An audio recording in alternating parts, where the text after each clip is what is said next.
Señor y Padre nuestro que estás en el cielo, una vez más te agradecemos por tu infinita misericordia de permitirnos venir a adorarte en espíritu y en verdad. Y en nuestros corazones, Señor, hay una lucha intensa. Deseamos ser semejantes a Cristo, pero el enemigo está en el camino poniendo trampas, Señor. Repréndelo en esta hora y perdona en donde hemos fallado y hemos pecado. Lávanos en la sangre preciosa de Cristo y rogamos humildemente por la presencia de tu Santo Espíritu. Sabemos que estamos viviendo tiempos difíciles, pero el que habita el abrigo del Altísimo morará bajo la sombra del Omnipotente. Señor, en esta hora no soy digno de predicar tu evangelio, porque si fuera por tu justicia ya me hubieras cortado, mas sin embargo, en tu misericordia me permites predicar tu evangelio y contar de las maravillas que tú has hecho en cada uno de nosotros. Por eso, Señor, me pongo en tus manos para que sea un instrumento. Usa mis pensamientos, mi boca, mi labio, para que sea un mensaje que podamos comprender para enfrentar el tiempo que está enfrente de nosotros. Y entonces, cuando atravesemos ese momento difícil, podamos ser trasladados al reino de los cielos.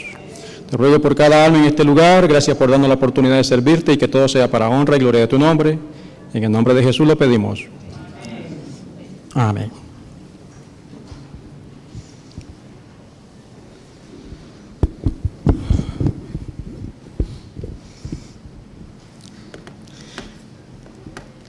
En la lectura bíblica, nosotros leímos Éxodo 32, versos 33 y 34, lo vamos a leer nuevamente. Y Jehová respondió a Moisés: al que pecare contra mí, a éste raeré yo de mi libro. Ve pues ahora, lleva a este pueblo a donde te he dicho. He aquí mi ángel irá delante de ti, pero en el día del castigo yo castigaré en ellos su pecado. Durante la semana pasada, hablando con una joven, esta joven me comentaba, y me dio mucho gozo lo que me dijo. Dice: estoy buscando más las cosas del Señor y rechazando las cosas del mundo. Y bueno, gloria a Dios. Y en la conversación llegamos a un punto donde surgió la pregunta, y este tema pues Dios lo inspiró en esa dirección, para atender la inquietud, la pregunta o la duda que haya en alguno de nuestros corazones. Algunos de nuestros corazones y en la mayoría de los que están afuera. Durante conversábamos, llegamos al punto donde si Dios castiga o no. Entonces, cuando conversamos, entonces ella dijo: yo quisiera saber si Dios castiga o no. Entonces, con eso en mente, el Señor nos inspiró este tema. Aunque yo lo estaba preparando y no sabía cuándo iba a presentarlo, pero bueno, gloria a Dios. En el camino a Cristo, en el capítulo 13, la fuente de regocijo y felicidad nos dice: es la obra de Satanás representar al Señor como falto de compasión y piedad. Tergiversa la verdad respecto a Él, llena la imaginación de ideas falsas tocante a Dios. Y en vez de esparcirnos en la verdad con respecto a nuestro Padre Celestial, muchísimas veces fijamos la mente en las falsas representaciones de Satanás y deshonramos a Dios desconfiando de Él y murmurando contra Él. Satanás siempre procura presentar la vida religiosa como una vida de tinieblas. Desea hacerla aparecer penosa y difícil, y cuando el cristiano, por su incredulidad, presenta en su vida la religión bajo este aspecto, secunda la falsedad de Satanás. Cuando estuve trabajando en el restaurante, llegaban dos hombres, eran asiduos clientes de allí, y pues como llegaban de continuo todos los lunes, empezó a haber una amistad entre nosotros, y resulta que me entero de que ellos eran cristianos, y ellos tenían su propia empresa, o su propio trabajo. Entonces un lunes que llegaron, le pregunté: y cuéntame, ¿cómo estás? ¿Tienes trabajo? Y me dice: sí, tengo muchísimo trabajo. Entonces yo le dije: bueno, tú eres uno de los bendecidos de Dios. ¿Sabes lo que me respondió él? Porque le dije, tú eres uno de los bendecidos de Dios porque hay muchísimos que no tienen trabajo. ¿Sabes lo que me dijo él? No, hombre, no, si el trabajo es un castigo. Yo creo que él estaba escuchando al negrito del batey. Porque dice, el trabajo es un castigo, es una maldición, dice, Dios lo dejó como un castigo, dice.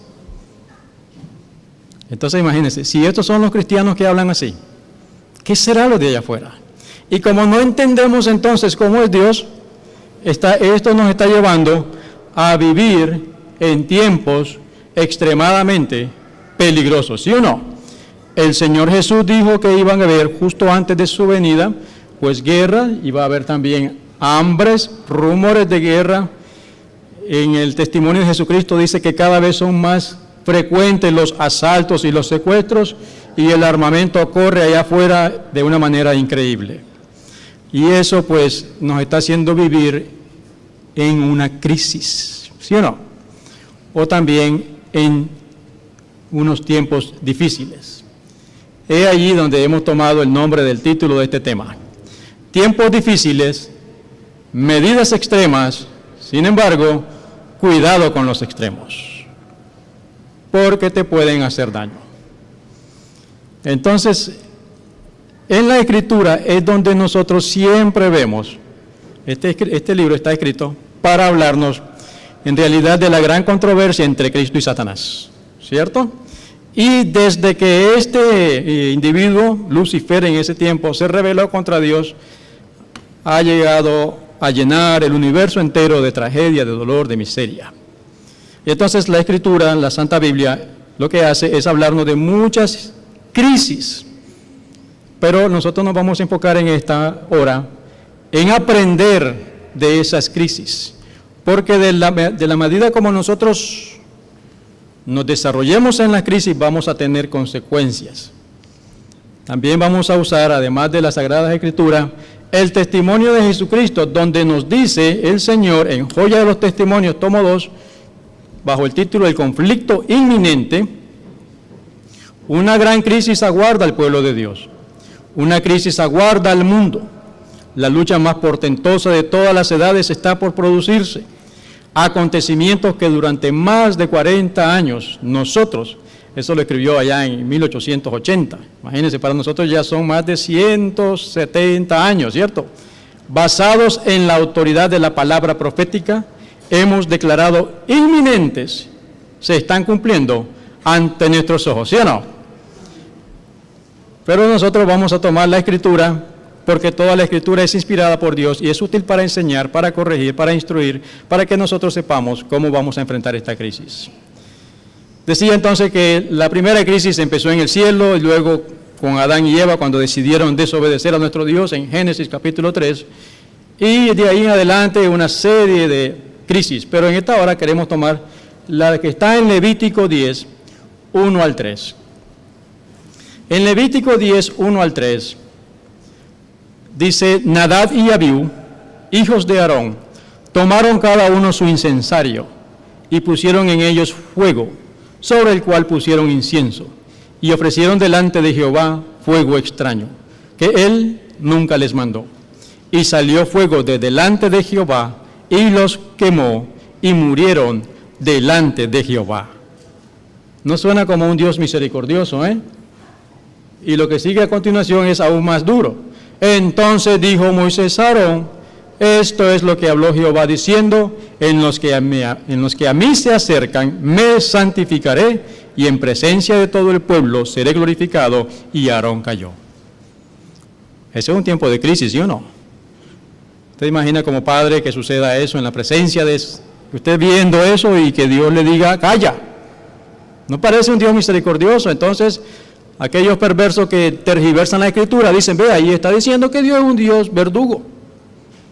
Pero vamos a ver por qué sucedió, cuál fue el problema aquí. Vamos a tomar otra crisis, y de paso ustedes pueden estudiarlo en casa y pídanle al Señor que nos muestre qué es lo que está, las lecciones que hay ahí para nosotros. La otra fue número 12. Recuerde que Aarón cayó, pero parece que Aarón, y como todo humano, se quedó con la espinita. En número 12, 1 y 2 nos dice, María y Aarón hablaron contra Moisés a causa de la mujer cusita que había tomado, porque él había tomado mujer cusita. Y dijeron, ¿solamente por Moisés ha hablado Jehová? ¿No ha hablado también por nosotros? ¿Y quién lo oyó? Y lo oyó Jehová. Y sigue el relato, y saltamos al versículo 8, donde Dios dice, cara a cara hablaré con Moisés, y claramente, y no por figuras, y verá la apariencia de Jehová. ¿Por qué, pues, no tuviste temor de hablar contra mi siervo Moisés? Y entonces el versículo 9 dice, entonces la ira de Jehová se encendió contra ellos, y se fue. Y la nube se apartó del tabernáculo, y he aquí que María estaba leprosa como la nieve, y miró Aarón a María, y he aquí que estaba leprosa. Y dijo Aarón a Moisés, Señor mío, no pongas sobre nosotros este pecado, porque locamente hemos actuado y hemos pecado. Otra cita donde aparentemente, como que no hay misericordia ahí, ¿cierto? Ahora dice Aarón, le echa la culpa a Moisés, no pongas este pecado sobre nosotros. ¿Quién fue que habló? Ellos, pero le estaban echando la culpa a Moisés. Aquí hay otra cita, otra crisis en número 16, la rebelión de Coré, Datán y Abirán. A ver. Allí nos dice en el versículo 19, en casa leemos todo el capítulo completo. Ya Coré había hecho juntar contra ellos toda la congregación a la puerta del tabernáculo de reunión. Entonces la gloria de Jehová apareció a toda la congregación, y Jehová habló a Moisés y a Aarón diciendo, apartaos de entre esta congregación y los consumiré en un momento. Wow. Dice en conflicto y valor, rebelión en el campamento. Es casi imposible a los hombres infligir a Dios mayor insulto que el que consiste en menospreciar y rechazar los instrumentos que Él quiere emplear para salvarlos. En la rebelión de Coré, Datán y Abirán, dice que la tierra se abrió y fueron tragados. Otra vez, parece difícil ahí entender cómo es que un Dios misericordioso, amoroso, haya permitido eso instantáneamente.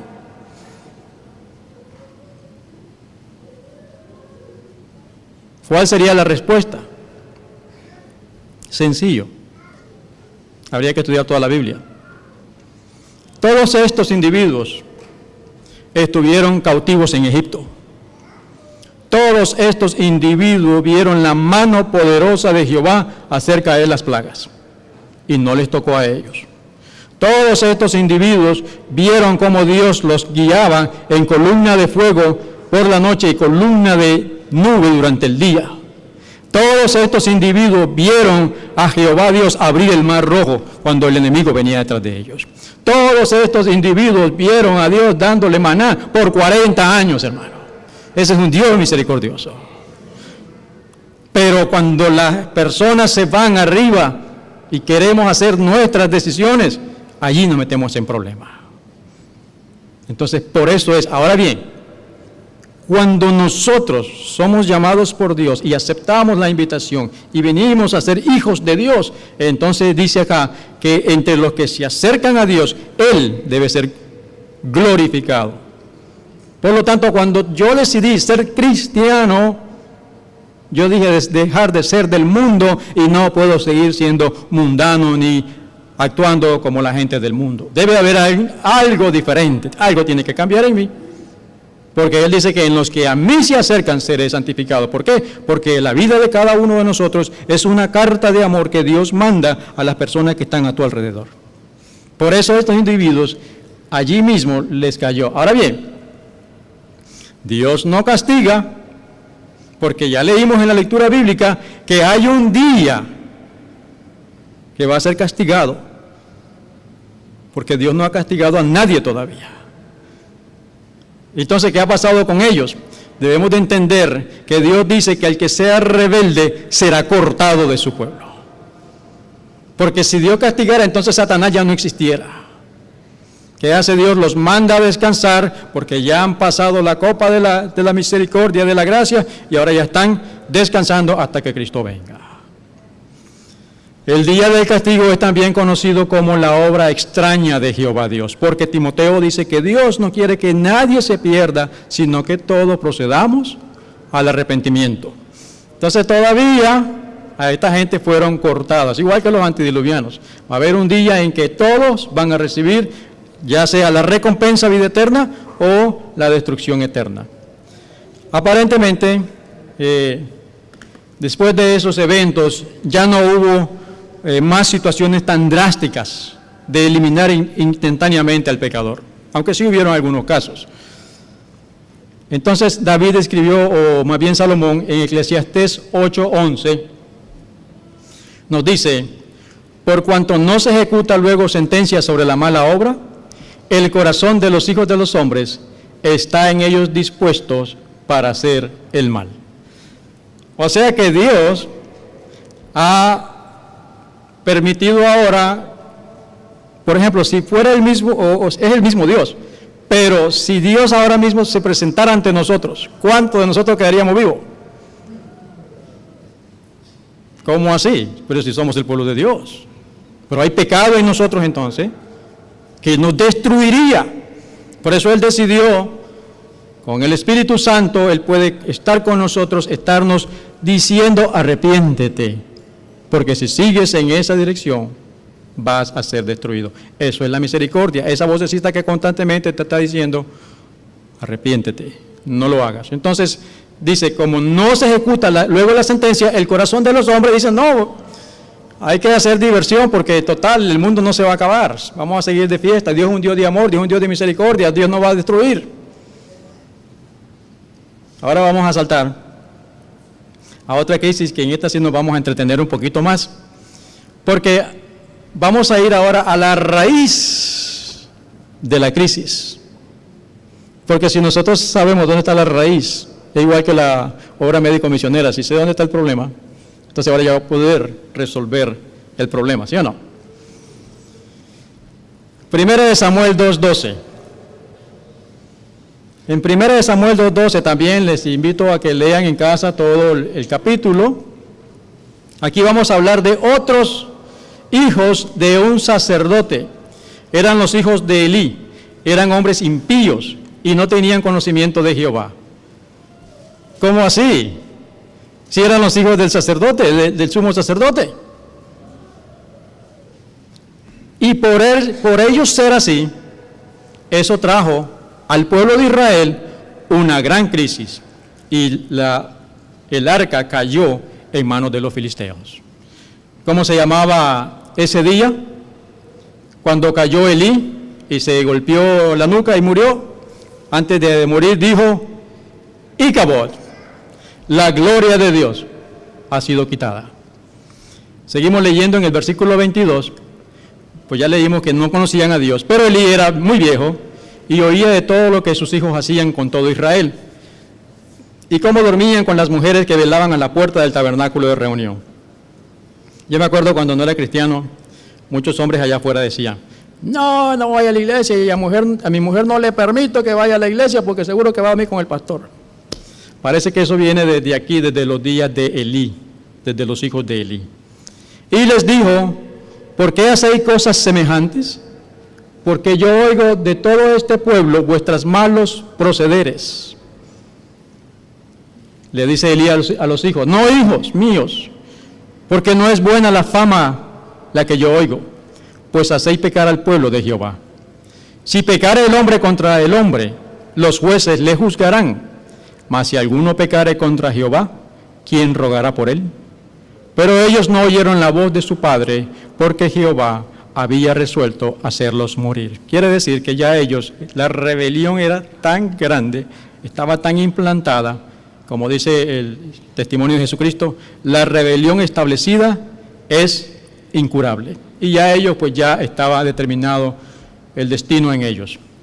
Y luego vino un varón de Dios a Elí y le dijo: así ha dicho Jehová, ¿no me manifesté yo claramente a la casa de tu padre, cuando estaba en Egipto en casa de Faraón? Por tanto, Jehová el Dios de Israel dice: yo había dicho que tu casa y la casa de tu padre andarían delante de mí perpetuamente. Mas ahora ha dicho Jehová: nunca yo tal haga, porque yo honraré a los que me honran, y los que me desprecian serán tenidos en poco. ¿Cómo dice el Señor? Mas ahora ha dicho Jehová, nunca yo tal haga, porque honraré a los que me honran, y los que me desprecian serán tenidos en poco. Ahora vamos a ir al comentario de Patriarcas y Profetas en el capítulo Elí y sus hijos. Les recomiendo que lo lea. Muchas lecciones allí. Y nos dice allí, Elí era sacerdote y juez de Israel. Ocupaba los puestos más altos y de mayor responsabilidad entre el pueblo de Dios. Como hombre escogido divinamente para las sagradas obligaciones del sacerdocio y puesto sobre todo el país como la autoridad judicial más elevada, se le consideraba como un ejemplo y ejercía una gran influencia sobre las tribus de Israel. Pero aunque había sido nombrado para que gobernara al pueblo, no regía bien su propia casa. Parece que estaba muy ocupado en la obra. Elí era un padre indulgente, amaba tanto la paz y la comodidad que no ejercía su autoridad para corregir los malos hábitos ni las pasiones de sus hijos. Antes que contender con ellos o castigarlos, prefería someterse a la voluntad de ellos y les cedía en todo. En vez de considerar la educación de sus hijos como una de sus responsabilidades más importantes, trataba el asunto como si tuviera muy poca importancia. El sacerdote y juez de Israel no había sido dejado en las tinieblas con respecto a la obligación de refrenar y disciplinar a los hijos que Dios había confiado a su cuidado.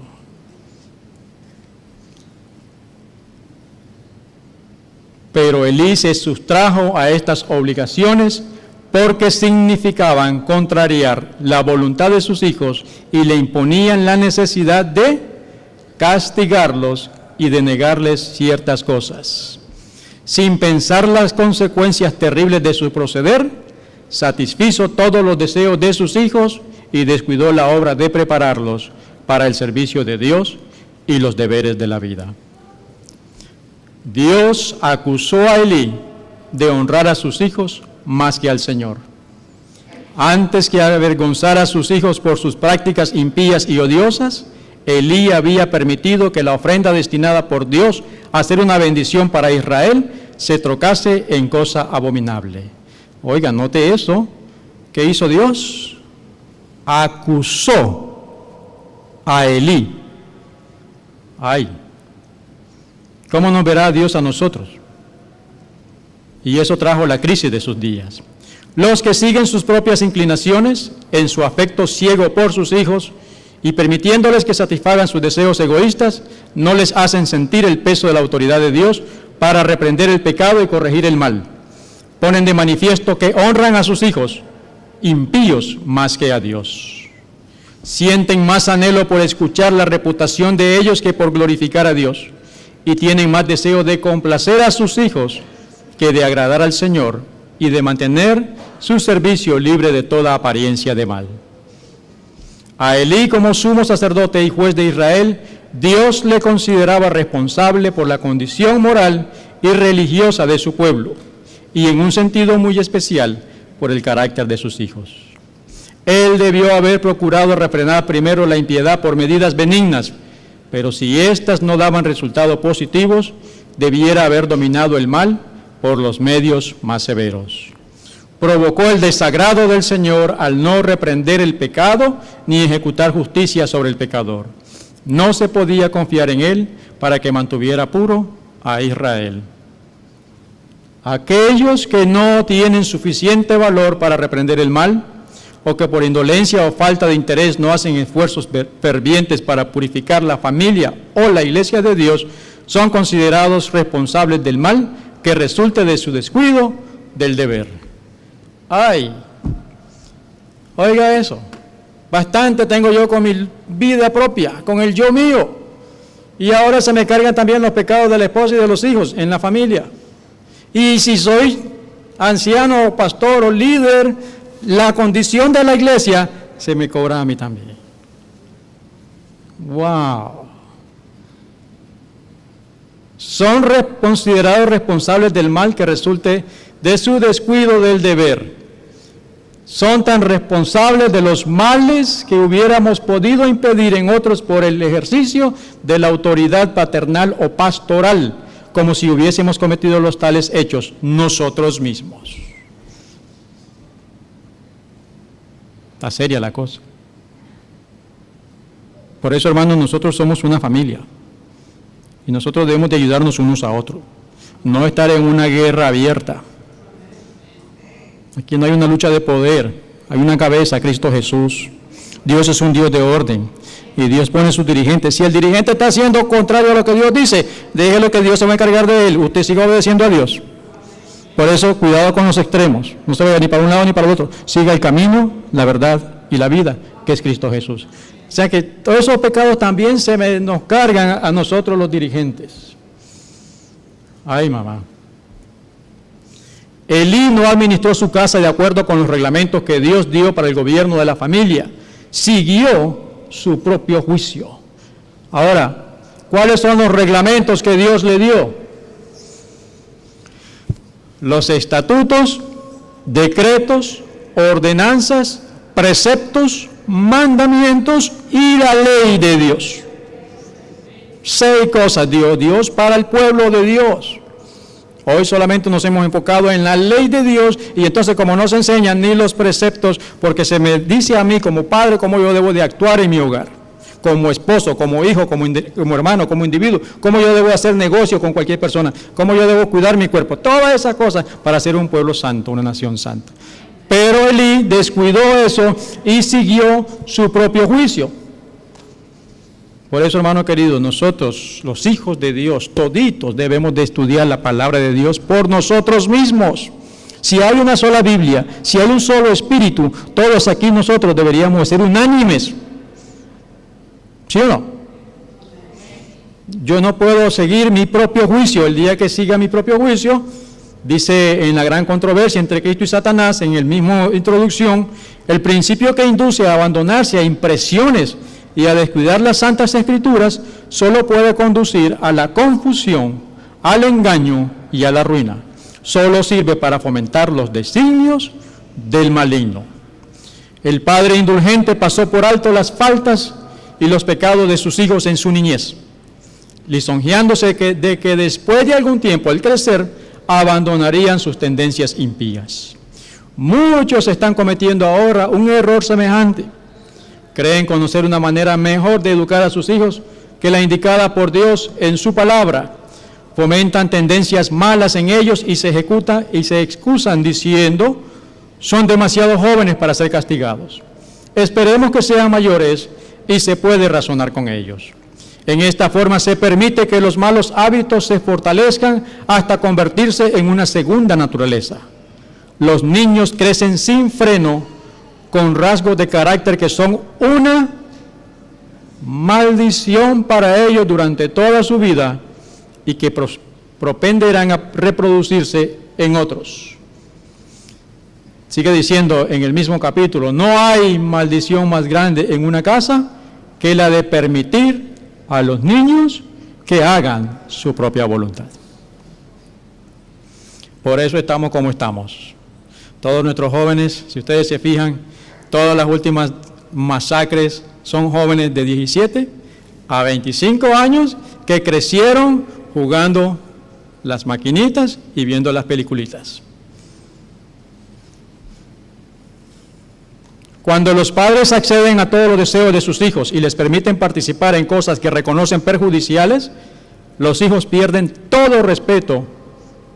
Los hijos pierden pronto todo respeto por sus padres, toda consideración por la autoridad de Dios o del hombre y son llevados cautivos de la voluntad de Satanás.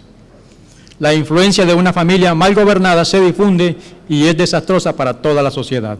Se acumula en una ola de maldad que afecta a las familias, las comunidades y los gobiernos. Ahora mismo estamos viviendo un caso de una familia, ¿verdad?, donde la madre y el padre lloran amargamente. Si se toleran las prácticas impías en los hijos, mientras que los padres hacen profesión de religión, la verdad de Dios queda expuesta al oprobio. Usted puede ser muy predicador, muy cristiano, pero si sus hijos están haciendo otra cosa, eso más bien es un oprobio para la causa de Dios. Y otra vez, volviendo a la misericordia de Dios, gloria a Dios que Dios no me corta, no me ha destruido. Eso es misericordia, ¿sí o no? Cada minuto, cada segundo es una misericordia de Dios, que yo esté vivo todavía, ya debería estar cortado hace rato, pero me está dando la oportunidad que enderezca la nave. La mejor prueba del cristianismo en un hogar es la clase de carácter engendrada por su influencia. Las acciones hablan en voz mucho más alta que la profesión de piedad más positiva. Puede predicar muy lindo, puede hacer todo lo que usted quiera, pero queremos hechos, no solamente palabra. La mejor prueba de cristianismo, otra vez ya lo vimos, es un hogar cristiano donde se presente a los niños los principios de respeto a Dios. Hoy estamos cosechando amargamente. Nuestra juventud está sufriendo mucho, hermanos, mucho, mucho.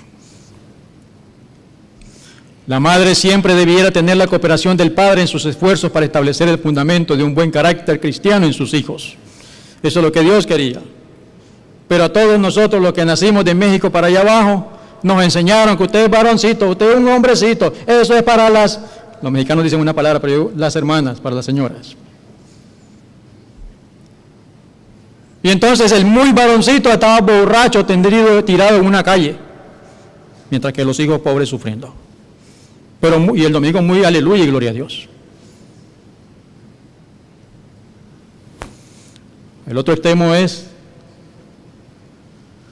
un padre excesivamente cariñoso no debiera cerrar los ojos a las faltas de sus hijos porque le resulte desagradable corregirlos. El otro extremo es, no, el pobrecito, el niño.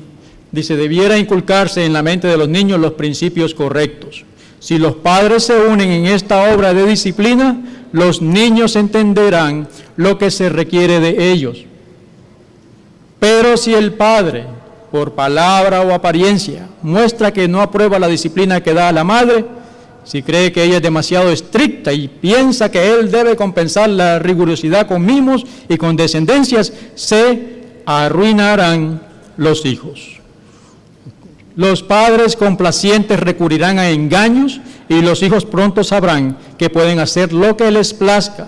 Los padres que cometen este pecado contra sus hijos son responsables ¿de qué?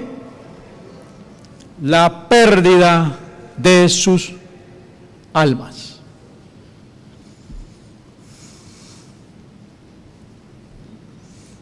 Sed firmes, sed decididos en poner en práctica la instrucción de la Biblia, pero liberados de toda pasión. La otra extremo es que sea duro con ellos, poner supuestamente disciplina y no dar ejemplo. Recordad que cuando sois ásperos e irrazonables ante vuestros pequeños, les enseñáis a hacer lo mismo. En Efesios 6:4 nos dice el Señor, y vosotros padres, no provoquéis a ira a vuestros hijos, sino criadlos en disciplina y amonestación del Señor. Dios os requiere que eduquéis a vuestros hijos, usando en vuestra disciplina toda la táctica de un sabio maestro que está regido por Dios.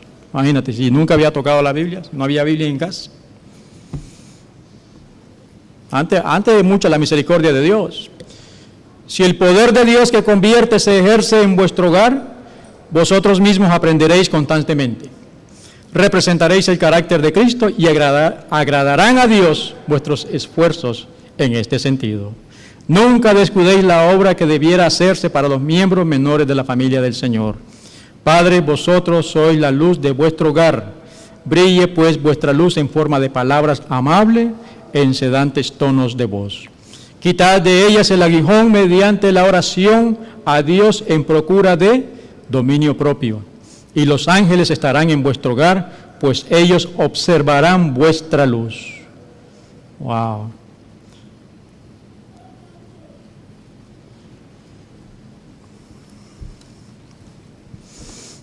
Perdón por la pausa, pero cuando yo estaba construyendo este tema, ahí hay un verdadero hombre, hermano. Como tiene a su niña, tiene a su niño enseñándole. Y mire la cara de ese niño. Y me acordé de mis hijos, ¿ve? Que cuando uno está niño, ¿a quién tiene sino a papá y mamá? Y si papá y mamá no me enseñaron cuando fui pequeño, el mundo que voy a vivir va a ser cada vez más duro. Y le pedí perdón a mi Dios por, descuidar. Mira este rostro de ese niñito.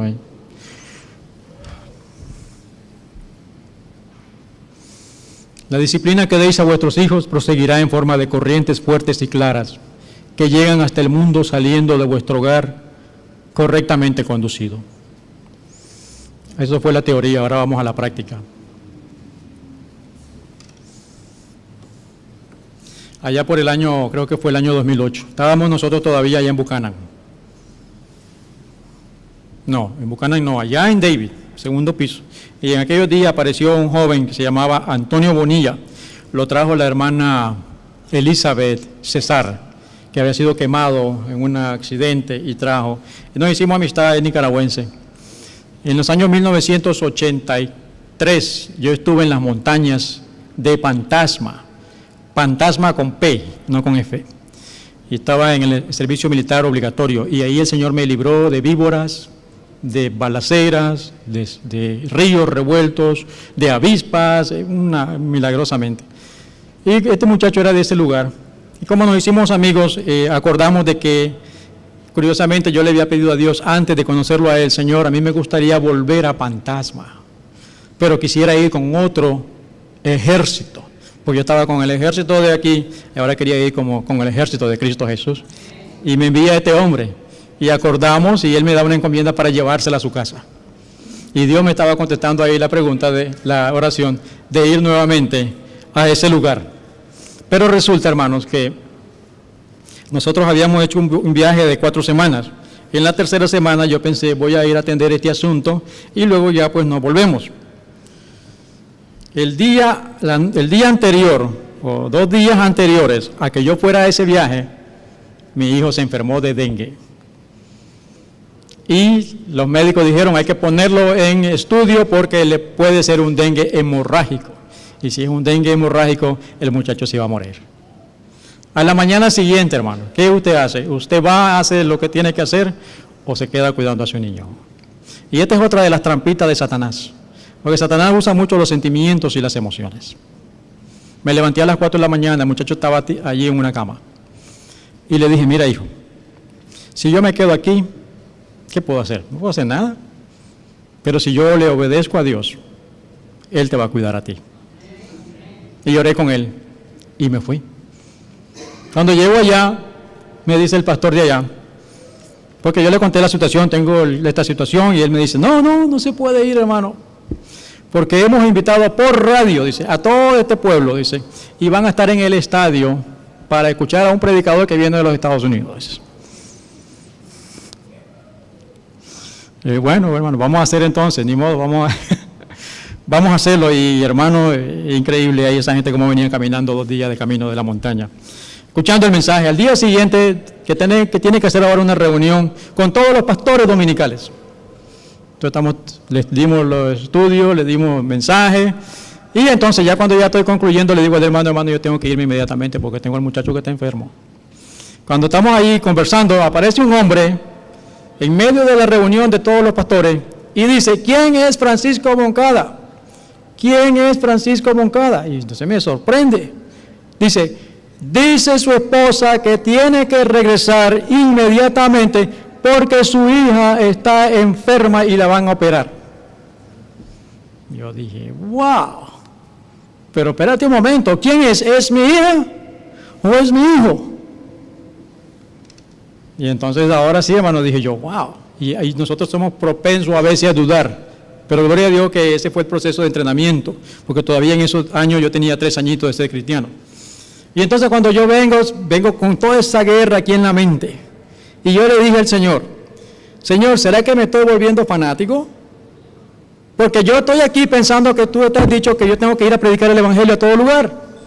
Pero ahora no solamente está mi hijo enfermo, sino que también mi hija enferma. Y ahora, Señor, si a mi hija la operan, tenemos el boleto de avión comprado. Y si ella tiene que quedarse en recuperación, entonces voy a perder el boleto, voy a perder el trabajo y se me hizo un mundo encima.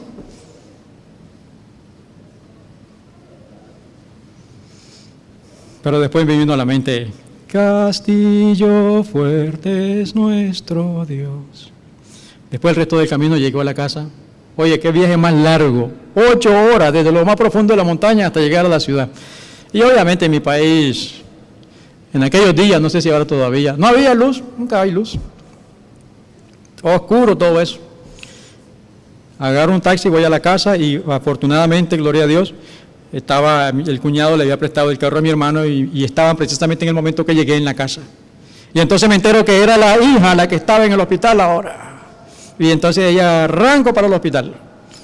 Cuando llego al hospital me di cuenta, escucha este testimonio. Cuando yo entro y veo a mi hija, ustedes saben esas miradas que dicen mucho pero no dicen nada. Pero yo sentí que me estaba recriminando. Papi, estoy en un país donde no es el mío, o por lo menos no, sus amigos no están ahí, y tú, lejos, y aquí en un hospital. Pero le dije a mi hija, después que escuché el testimonio, resulta que a ella le dio un dolor, parece que del lado de la vesícula, y la llevaron de emergencia al hospital. Pero en el hospital le dijeron a la mamá, tiene que pagar $50 para administrarla. Pero la señora no tenía dinero, porque no es que papá tenía dinero, pero el papá estaba en viaje, y él lo tenía oculto, los 10 pesos que tenía. Son $50 para que la puedan recibir. ¿Y ahora qué hace? Pues alguien dijo, yo doy los $50. Y la administraron y la chequearon. Después le dicen, bueno, hay que dejarla en observación, pero son $200. Si no podíamos con 50, ahora con 200. Apareció otro y dice, yo doy los $200, atiéndala. Y los médicos atendiéndola como si fuera, bueno, una princesa, bueno, en ese tiempo más todavía. La estaban atendiendo de maravilla. Y le dije a mi hija, viste hija, si yo hubiera estado aquí yo no hubiera podido hacer nada. Pero Dios, si hago la voluntad de Él, cuidará de ustedes. Finalmente el día siguiente me le dieron de alta y entonces pudimos traer de regreso en nuestro país, a este país, a nuestros hijos. Gloria a Dios. Otra breve crisis fue cuando la graduación de mi hijo. En la graduación de mi hijo, él estaba en la academia y la graduación de él fue viernes por la noche, sábado. Y para mí eso fue una prueba, hermanos. Entonces yo le dije, hablando, pero ¿por qué tenemos que hacerlo en viernes por la noche si el mandamiento dice no hagas en él ninguna obra? Y llegué y en esa misma graduación había una hija de un pastor y hablé con este pastor. Y le dije, pastor, si el mandamiento de Dios me dice que no haga obra alguna, ¿por qué tenemos que hacerla en viernes por la noche si son las horas primeras? Bueno, tú sabes, yo creo que... Pero pastor, le estoy diciendo, mire el mandamiento. Sí, pero yo pienso que... Pero pastor, mire, pero es que yo siento, yo creo. Nunca me dijo un escrito está. Después los hermanitos que sabían más de Biblia que yo, supuestamente, porque han estado más tiempo en la iglesia, me decían, no, muchacho, no sea loco, no sea fanático, vaya con su hijo, porque si no va a dejar marcado a su niño para siempre. En esos días, nosotros teníamos como unos 3 o 4 grupos pequeños allá en Miami. Y había una hermana que ya había recibido toda la fe de Jesús, ya estaba lista y era misionera y era tremenda, pero no se bautizaba. Y estábamos luchando con ella casi por un año, hermana, pero bautícese.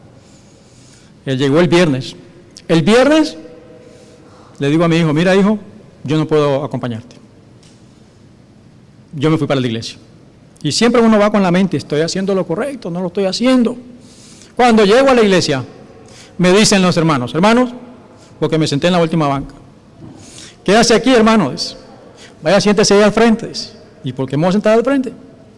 Porque aquí hay bautizo esta noche, dice. Y la persona que se va a bautizar, usted le dio los estudios bíblicos. Y yo decía, ¿y quién será? ¿Quién era? La muchacha esa, la señora esa que no quería bautizarse. ¡Wow!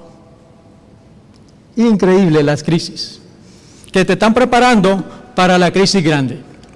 Antiguamente la autoridad paterna era respetada. Los hijos estaban entonces sujetos a sus padres y los temían y reverenciaban. Pero en estos últimos días el orden ha sido invertido.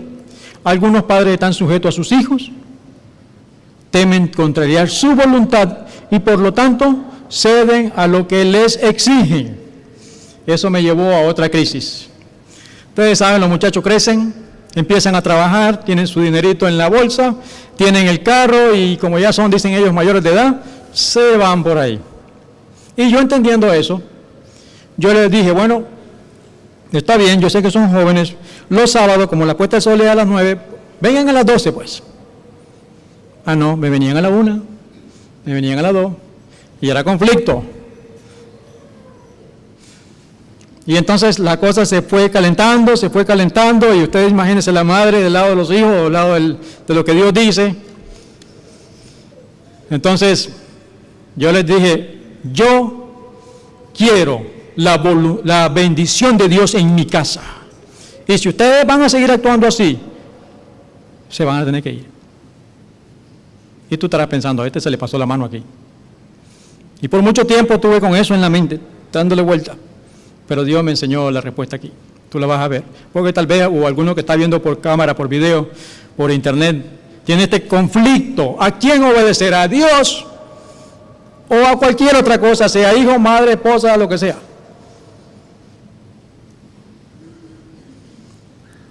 Pero mientras que los hijos están bajo el techo de sus padres y dependen de ellos, deben estar sujetos a su voluntad. Los padres deben obrar con decisión, requiriendo que se acate lo que ellos consideran correcto. Algunos padres indulgentes que aman la comodidad temen ejercer una autoridad sana sobre sus hijos indisciplinados para que ellos no huyan del hogar. Sería mejor que algunos hicieran eso antes que permanecer en el hogar, viviendo a expensas de la generosidad de sus padres y al mismo tiempo hollando toda autoridad, tanto humana como divina. Oiga el consejo de Dios, si es rebelde, pero la mayoría de nosotros no, que mi niño no se vaya. Sería muy provechoso que tales hijos tuvieran la plena independencia que se imaginan que es tan deseable, que aprendieran que se necesita esforzarse para vivir. Digan los padres, pero aquí está la respuesta, digan los padres al muchacho que amenaza con escaparse del hogar, hijo mío, si estás determinado a irte del hogar antes que someterse a reglas justas y debidas, no te lo impediremos. Si piensas que el mundo es más amistoso que los padres que te han cuidado desde la infancia, deberás descubrir tu error por ti mismo. Serás bienvenido cuando desees volver a la casa de tu padre para ser sometido a su autoridad. Las obligaciones son mutuas. Al paso que tú tienes alimento, vestido y cuidado paternal, a tu vez estás en la obligación de someterte a las reglas del hogar y a la sana disciplina. Mi casa no puede ser mancillada con el hedor del tabaco, con palabras viles o embriaguez. Deseo que los ángeles de Dios estén en mi hogar. Si estás plenamente determinado a servir a Satanás, mejor estarás con aquellos cuya compañía amas de lo que estarías en tu hogar. La crisis es por nuestros hogares y de ahí abarca la iglesia, la ciudad, el país, el mundo entero. Si nosotros no volvemos a Jehová Dios, entonces nosotros vamos a sufrir las consecuencias. Dios es un Dios misericordioso que todavía es misericordioso conmigo, pero yo tengo que tener claro que mi prioridad es Jehová Dios sobre todas las cosas. Hay uno en la Biblia que tuvo el balance perfecto. No fue perfecto porque pecó, pero tuvo el balance perfecto. ¿Saben quién fue? No. Abraham. En Génesis 18, 17, 19, ¿cuál fue el secreto de Abraham? Y Jehová dijo, ¿encubriré yo a Abraham lo que voy a hacer? Habiendo de ser a Abraham una nación grande y fuerte, y habiendo de ser benditas en él todas las naciones de la tierra, porque yo sé que mandará a sus hijos y a su casa después de sí que guarden el camino de Jehová, haciendo justicia, juicio, para que haga venir Jehová sobre Abraham lo que ha hablado acerca de él. ¿Cuál fue el secreto de Abraham? Respetar a Dios sobre todas las cosas. No le importó, o claro que le importó y le dolió, y tuvo que tomar una decisión, si sacrificar a mi hijo u obedecer a Dios. Hoy vemos la recompensa de Abraham, ¿sí o no? Nosotros hoy día somos los nuevos Abraham. Depende de nosotros, hermanos queridos. Números 14, 18 y 19. Jehová, tardo para la ira y grande en misericordia, que perdona la iniquidad y la rebelión, aunque de ningún modo tendrá por inocente al culpable. Ahí está el balance. Y muchas veces nosotros, y he oído muchas oraciones por toda parte que voy, Señor, ten misericordia de nosotros. ¿Sabe lo que le está diciendo usted a Jehová Dios? Eres un verdugo. No retires de nosotros tus muchas misericordias. Es la manera correcta. No retires de nuestros hijos tus misericordias, porque ya dentro de poco los ángeles van a ser retirados con la misericordia para nunca más volver. Y la situación del mundo va a ser terrible. Una gran crisis aguarda al pueblo de Dios, una crisis aguarda al mundo. La lucha más portentosa de todas las edades está por producirse. Acontecimiento que durante más de 40 años nosotros, basados en la autoridad de la palabra profética, hemos declarado inminente, se está cumpliendo ante nuestros ojos. Ya se ha instado a los legisladores de la nación a estudiar la cuestión de una enmienda de la Constitución para restringir la libertad de conciencia. Ha llegado a ser de interés e importancia nacional la cuestión de imponer la observancia del domingo. Bien sabemos cuál será el resultado de este movimiento. ¿Estamos listos para la crisis? ¿Hemos cumplido fielmente el deber que Dios nos ha confiado de advertir al pueblo acerca del peligro que le espera? Dice el Señor que los entendidos entenderán. Y lo que ha pasado en Boston en estos últimos días, toda la ciudad tomada por el ejército, donde nadie podía salir de sus casas. Es lamentable lo que está sucediendo. Y nosotros sabemos que una gran crisis nos espera.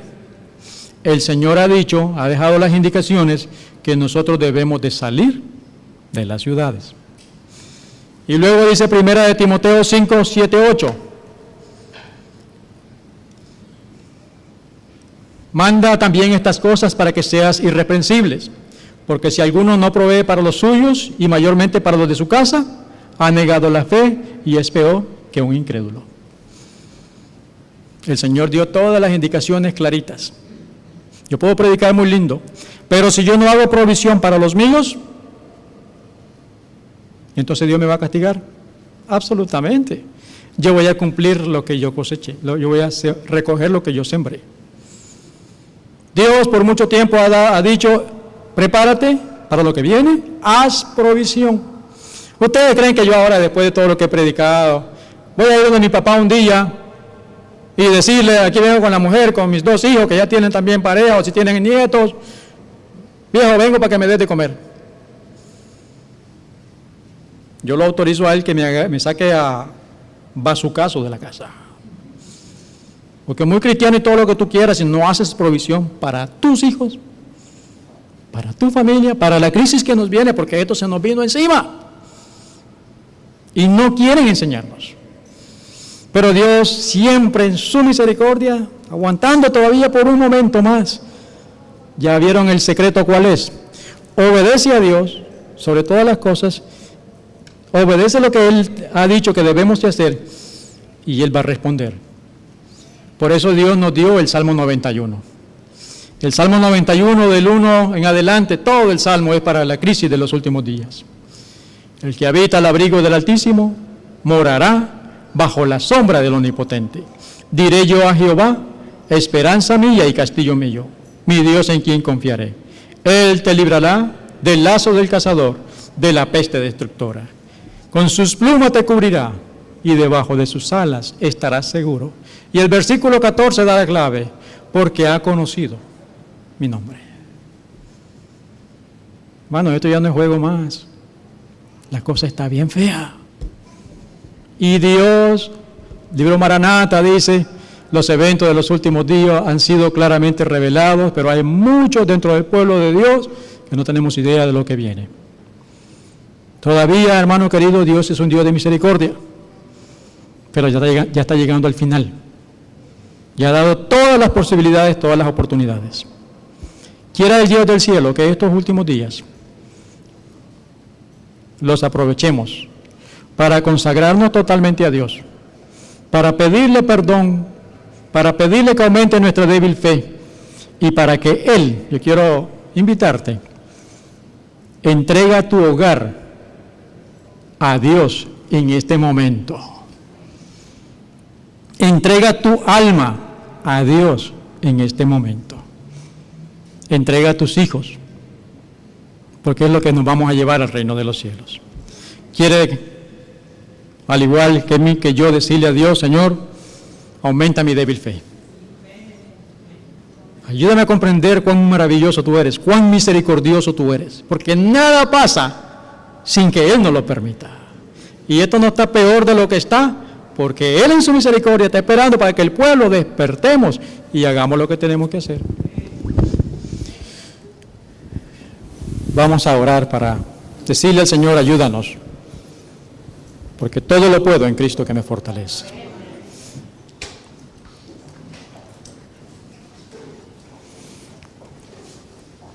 Señor y Padre nuestro que estás en el cielo, santificado sea tu nombre. Cuán maravilloso tú eres, Señor, porque las pruebas de cada día en nuestros hogares nos están preparando para la grande, Señor. Aquí está tu pueblo. Hay preguntas en muchas personas que si tú castigas, que si tú eres severo. Pero al leer tu palabra y leer el testimonio de Jesucristo, escucho y leo declaraciones como: Dios desea que todos sus hijos e hijas seamos felices, obedientes y llenos de paz. Aún en este mundo rebelde, convulsionado, tu maravillosa misericordia y gracia está con nosotros. Pero muchas veces, Padre, por nuestros pecados, porque no entendemos algunas cosas, te ofendemos. Te ruego por tu Santo Espíritu que trabaje en nuestros corazones en esta semana y que vayamos a esos libros, Señor, donde hay suficiente instrucción para que evitemos la gran crisis que está al frente de nosotros. Sabemos que Jehová está al control de todas las cosas. Sabemos que el que habita al abrigo del Altísimo morará bajo la sombra del Omnipotente. Te ruego una bendición muy especial para cada uno de los que aquí estamos, Señor. Aumenta nuestra débil fe, llénanos de tu Santo Espíritu, y quiero aprovechar para orar por nuestros hijos, esos niños que tú nos diste, Padre, y que tú nos has encomendado de llevarlos de regreso al redil. Quiero rogar por cada hermano de esta iglesia también, para que Satanás o Dios no nos engañe más, porque no es posible que haya conflictos en la niña de tus ojos. Ayúdanos a darnos cuenta que somos hermanos. Ayúdanos a tener el valor de humillarnos y si he ofendido a un hermano, ir y pedirle perdón. Y que juntos oremos. Porque Padre bendito, el tiempo se está terminando y el tiempo de gracia se va a cerrar muy pronto. Y para esos días nosotros necesitamos estar sellados, donde vamos a tener el mismo carácter de Cristo Jesús. Ruego de una manera especial por Dania, Señor. Guíala. Tú nos levantaste, Señor.